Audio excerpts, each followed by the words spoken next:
Anda masih menyaksikan debat Pilkada DKI Jakarta putaran kedua. Pada segmen ini masih sama seperti segmen sebelumnya, di mana antar paslon kembali saling bertanya, menjawab, dan saling menanggapi. Kali ini paslon 2 silakan bertanya kepada paslon 1. Waktu Anda 1 menit, dimulai ketika Anda berbicara. Silakan.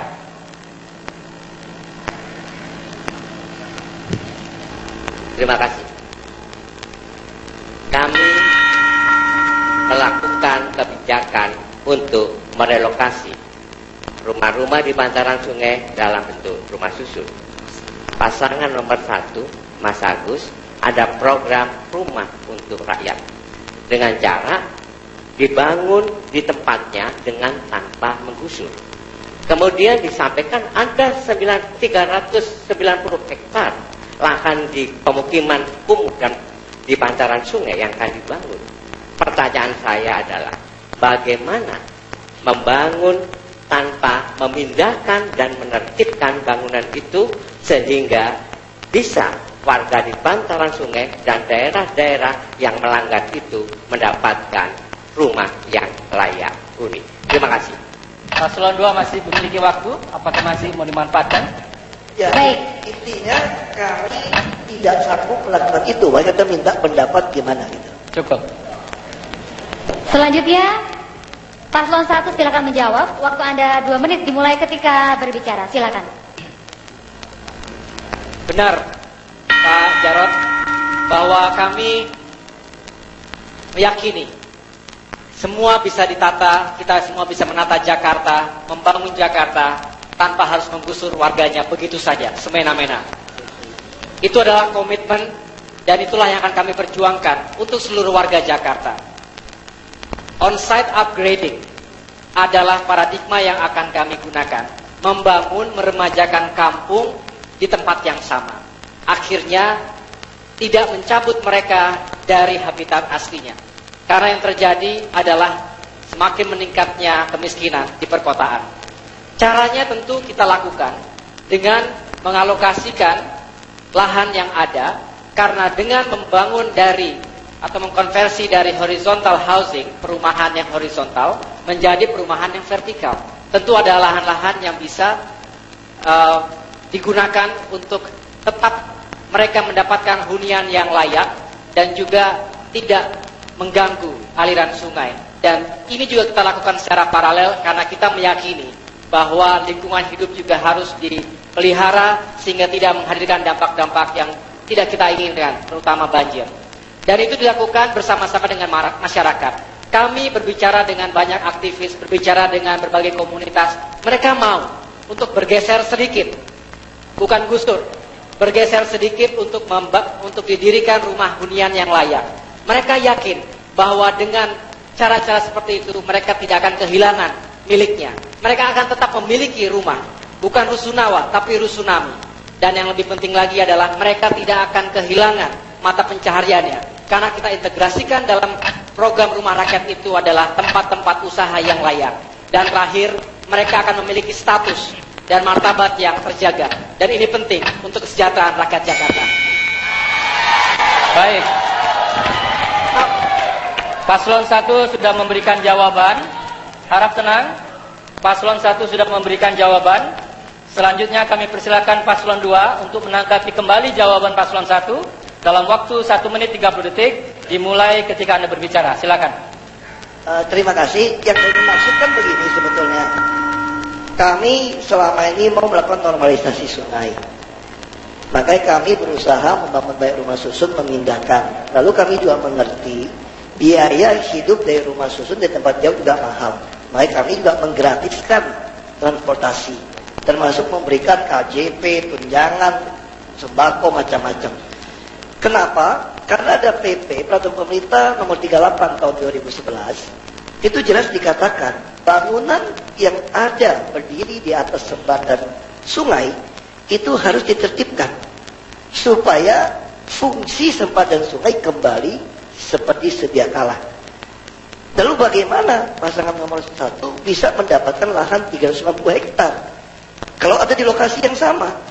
Karena Jakarta ini sempadan sungai yang dimaksud adalah bukan hanya daerah aliran sungainya, termasuk juga jalan inspeksinya yang kira-kira 8 sampai 10 meter.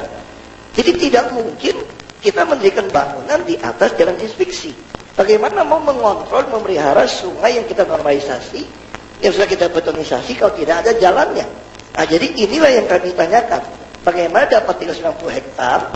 Lalu bagaimana caranya Anda tidak melanggar berlawanan dengan PP nomor 38 tahun 2011 yang menugaskan kita menertibkan bangunan di atas sempadan sungai. Terima kasih. Kini waktu yang sama 1 menit 30 detik. Paslon 1 untuk menanggapi kembali, dimulai dari sekarang. Ya, ini diferensiasinya.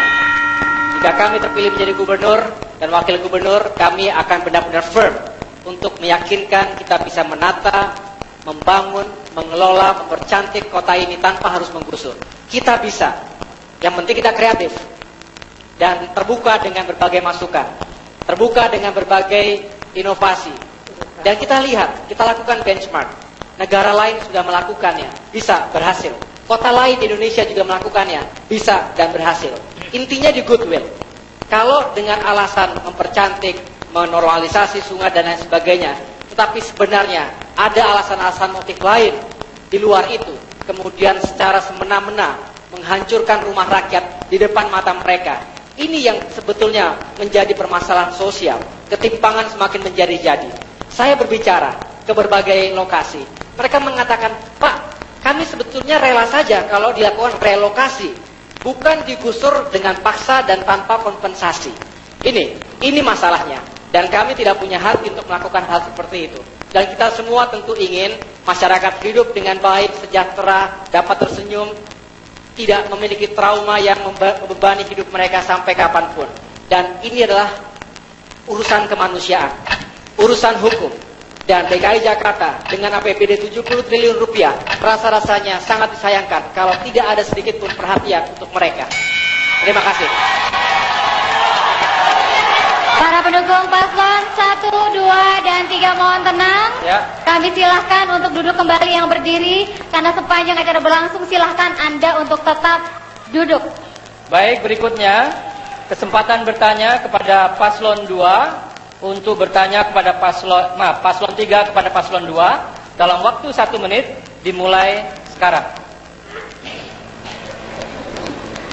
Ya, Babe, Mpok, Abang, Bapak-bapak, Ibu, saudara sekalian yang berada di rumah, semua pasti merasakan bahwa menyaksikan Jakarta sebagai tanah kesempatan, tanah untuk bisa mendapatkan kesejahteraan, tapi itu membutuhkan kompetensi, membutuhkan keterampilan.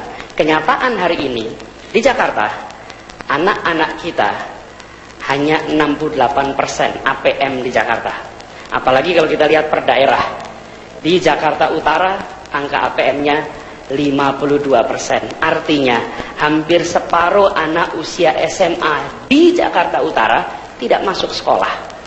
Pak Basuki, Pak Jarot, langkah apa yang dilakukan untuk memastikan pelayanan publik yang menghadirkan keadilan untuk sejahtera benar-benar hadir di Jakarta? Baik, pertanyaan sudah disampaikan. Dan berikutnya silakan paslon 2 untuk menjawab. Dimulai dari sekarang, waktu Anda 2 menit. APM di Jakarta 67%. Betul. Tetapi APM secara nasional adalah 59%. Oleh karena itu, kami memberikan subsidi kepada siswa-siswa SMU dalam bentuk KJP supaya mereka bisa melanjutkan dan meneruskan dan kita bisa meningkatkan APM ini. Seluruh pelajar SMU itu kita berikan KJP bagi yang tidak mampu.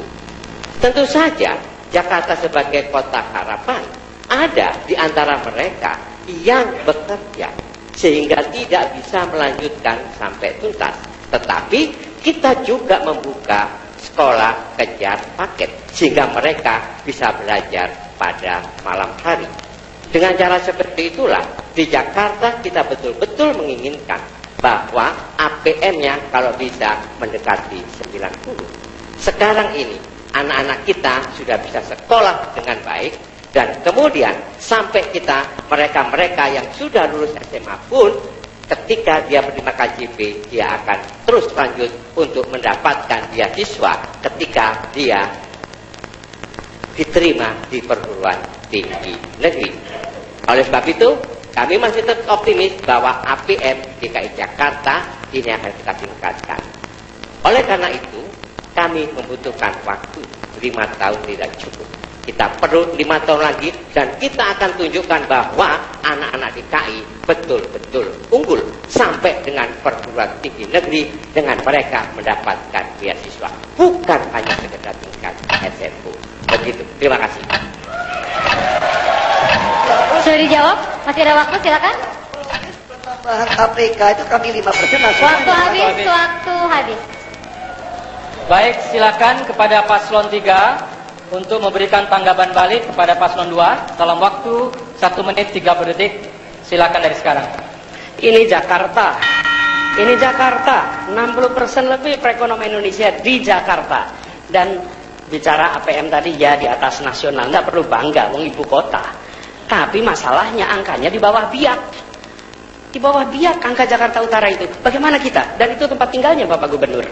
Karena itu masalah bagi kita adalah memastikan mengurusi pendidikan ini bukan sekedar soal memberikan KJP.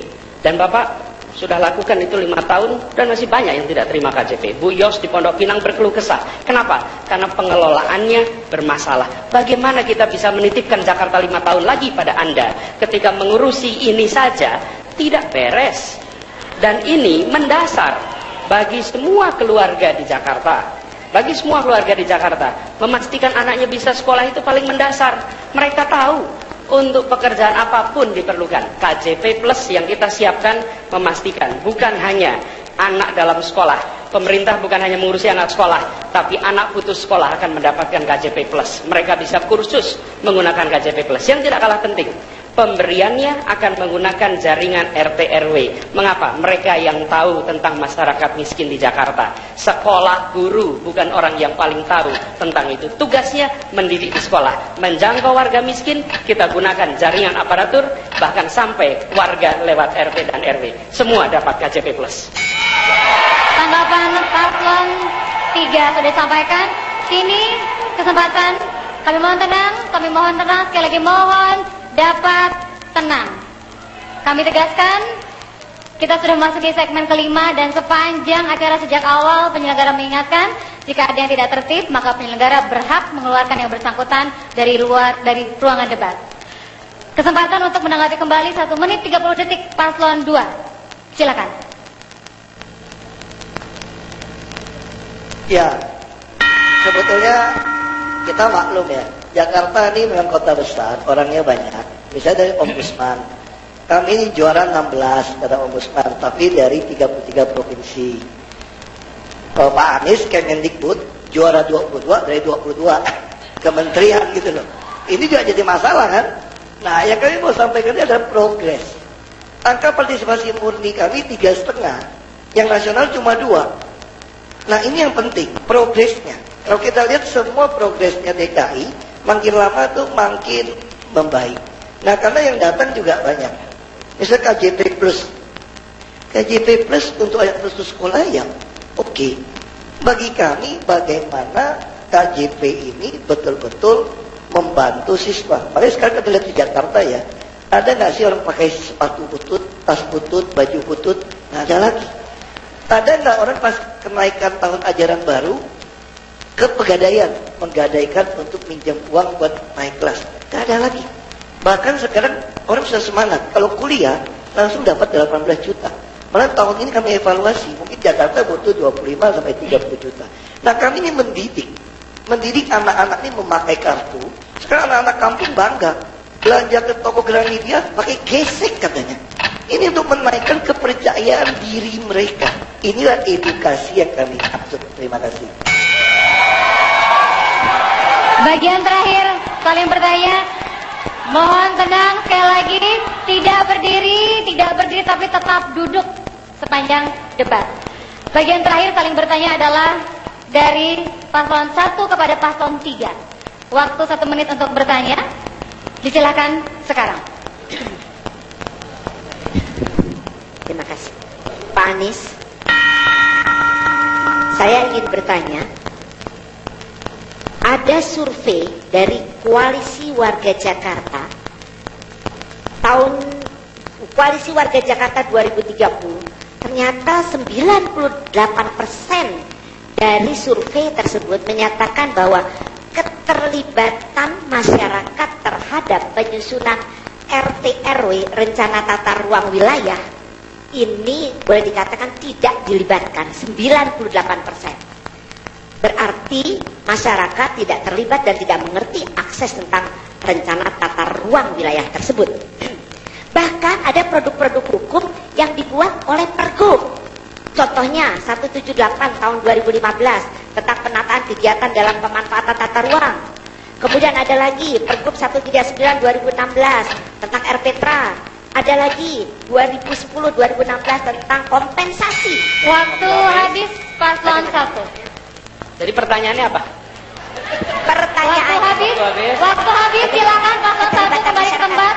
Sekali lagi paslon 1 silakan kembali ke tempat. Kami silakan paslon 1 silakan kembali ke tempat. masyarakat kok nggak Waktu tidak bisa ditambah, tidak bisa ditambah. Mohon, kami mohon sekali lagi tepat waktu sesuai dengan durasi yang ditetapkan. Paslon 1, 2, dan 3 mohon tenang. Ya. Mohon Oke. tenang. Berikutnya, paslon 3, Anda punya waktu 2 menit untuk menjawab. Dimulai ketika Anda berbicara. Silakan. Ya, terima kasih Bu Silvi. Soalnya tadi penjelasannya panjang, pertanyaannya nggak keluar Bu. Tapi nggak apa-apa, nggak apa-apa. Gini, saya tahu maksudnya. Ya, pertanyaannya dimunculkan di awal ya tadi. Jadi begini, pertanyaan adalah bagaimana warga harus dilibatkan. Surveinya menunjukkan bahwa warga tidak terlibat. Benar sekali. Dan saya melihat ke depan pengelolaan perencanaan harus melibatkan warga. Pemilik kota ini adalah warga. Dan itu artinya pemimpinnya harus memberikan contoh berinteraksi dengan warga. Kalau pemimpinnya tidak berinteraksi dengan warga, jangan harap aparatur di bawahnya berinteraksi dengan warga. Dan ini satu. Terus yang kedua, di dalam penyusunan itu harus secara sistematis dibuat agar tiap RT, tiap RW, tiap kelurahan ada mekanisme rembuk. Dan rencana yang dibawa, Bapak Sekalian, kita akan menghadapi tantangan. Setiap kali bicara tentang RT RW, otomatis akan ada banyak kepentingan. Karena itu, semua rembuk, semua proses ini perlu melibatkan 2 komponen. Pertama adalah fasilitator. Pertemuannya difasilitasi. Jadi bukan pemerintah datang lalu mengundang mendengar, biasanya nanti rame. Fasilitator yang memfasilitasi. Yang kedua, pakar di bidangnya yang bisa memberikan contoh-contoh yang sudah dilakukan di banyak tempat lain. Sehingga ketika antara pemerintah membawa rancangan, warga terlibat, ada fasilitator, dan ada pakar yang memberikan contoh. Rencana itu yang kami akan lakukan untuk pelibatan publik dalam penyusunan RT RW di Jakarta 5 tahun yang akan datang. Tenang. Para pendukung paslon 3 tenang. Kita akan lanjutkan. Baik, silakan paslon 1 untuk menanggapi jawaban paslon 3. Waktu Anda 1 menit 30 detik. Dimulai dari sekarang. Silakan. Terima kasih. Sama-sama kita menangkap kegundahan masyarakat. Itu pula yang sering disampaikan oleh warga kita manapun berada. Mereka mengatakan kurang mendapatkan apresiasi, kurang didengarkan, dan tidak dilibatkan dalam proses panjang pembangunan di Jakarta ini. Sejatinya mereka adalah subjek, bukan hanya objek dari pembangunan. Oleh karena itu, dalam program unggulan kami melakukan pemberdayaan komunitas RT RW. Tujuannya adalah untuk melibatkan mereka secara aktif. Mereka yang memiliki pengetahuan tentang lingkungannya dan mereka memiliki banyak inisiatif untuk menghadirkan solusi bagi lingkungannya. Itulah mengapa kami benar-benar ingin menghadirkan sebuah paradigma pembangunan yang partisipatif. Dan dengan partisipasi rakyat, kita dapat melakukan banyak hal. Termasuk kita ingin meyakinkan lingkungan kita semakin aman lagi. Semua menjadi mata dan telinga yang baik. Tetapi tanpa dibebani rasa takut kalau mereka ataupun dicurigai oleh pemerintah dan pemimpinnya sendiri. Inilah yang kita bangun. Insya Allah ke depan, birokrasi kita semakin baik dan partisipasi masyarakat juga semakin baik. Itu akan menjadi sebuah kekuatan, menjadi sebuah semangat untuk kemajuan di kota Jakarta ini. Terima kasih. Cukup? Waktu habis. Waktu habis. Kini saatnya 1 menit 30 detik untuk menanggapi kembali. Paslon 3 disilahkan sekarang.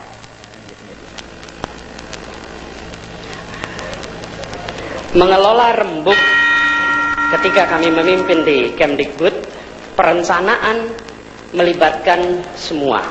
Dan ketika rembuk itu dilakukan, bukan saja oleh aparatur pemerintah, tetapi justru dengan melibatkan masyarakat-masyarakat di luar pemerintah yang peduli. Dan ini kunci. Di Jakarta hari ini, proses itu tidak dilakukan. Yang kita harus lakukan bukan sekedar masukan, bukan sekedar konsultasi, bukan sekedar partisipasi, tapi kolaborasi, kerja bersama antara warga dengan pemerintah. Jadi langkah yang akan kita lakukan adalah melibatkan semua, penyusunan-penyusunan RTRW dan mengunci. Karena kalau tidak, diskresi-diskresi yang dimiliki gubernur belum tentu bisa dilaksanakan dengan baik. Dan bicara tentang pelibatan ini termasuk ketika menyangkut dana CSR. Kami akan membuat bahwa otoritas ada di gubernur. Gubernur bisa memiliki diskresi, tapi kami akan membuat tim CSR sehingga keputusannya bukan rasa dan pilihan satu orang, tetapi hasil assessment satu kelompok yang secara objektif. Bahwa otoritas ada di gubernur, ya, tetapi prosesnya melalui institusi dengan prosedur yang jelas dan hasil yang terukur. Terima kasih. Para pendukung sekali lagi mohon tenang. Para pendukung mohon tenang. Karena apa yang terjadi di ruangan ini tidak hanya kita saksikan para hadirin, tetapi disaksikan oleh jutaan pasang mata melalui 12 stasiun televisi. Jadi saya percaya bahwa kita tidak ingin mempertontonkan hal-hal yang tidak etis. Kalau ingin tepuk tangan, saya ajak sekarang semua untuk tepuk tangan, silakan. Baik, para hadirin, semua pasangan calon telah mendapatkan kesempatan untuk bertanya, menjawab dan menanggapi kembali. Kami akan lanjutkan sesaat lagi setelah